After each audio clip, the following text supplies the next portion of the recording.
Bonjour, la dernière fois je vous ai demandé de regarder une vidéo via, YouTube, je vous avais mis l'adresse sur le document et par rapport à cette vidéo de répondre donc aux différentes questions. Alors je vais vous donner la correction de ce document.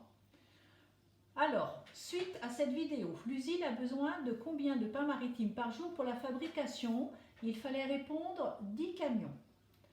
Où dans la vidéo va-t-on chercher le pain maritime? Alors cette usine se trouvant dans les Landes, ils vont à 200 km maximum pour aller chercher les billes de bois, le bois. Le contreplaqué est formé par un nombre pair ou impair de panneaux, il fallait répondre impair.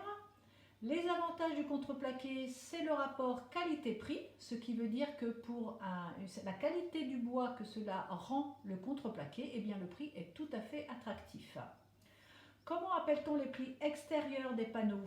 Les faces, qui sont apparentes, les plis intérieurs, les intérieurs. Et voilà les réponses déjà de la première étape. Ensuite, pour une deuxième étape, je vous avais demandé de remettre les différents travaux, les différents ouvrages pour la fabrication du contreplaqué dans l'ordre.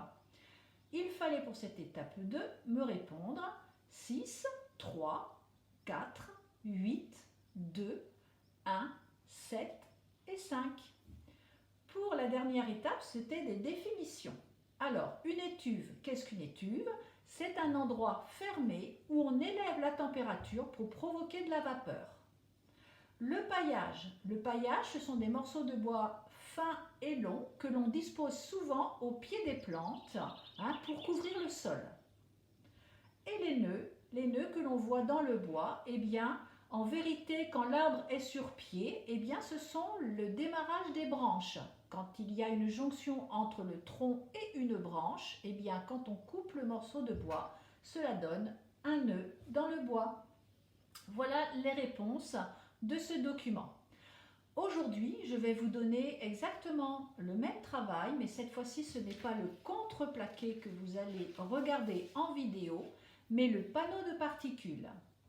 Donc, ce document est en pièces jointes et vous allez devoir, par rapport à la vidéo qui est ici, vous faites un copier-coller et vous allez l'écouter pour pouvoir répondre aux différentes questions de la partie 1. Ensuite, même chose, les étapes à me remettre dans l'ordre et j'ai une dernière question à vous poser par rapport à cette vidéo.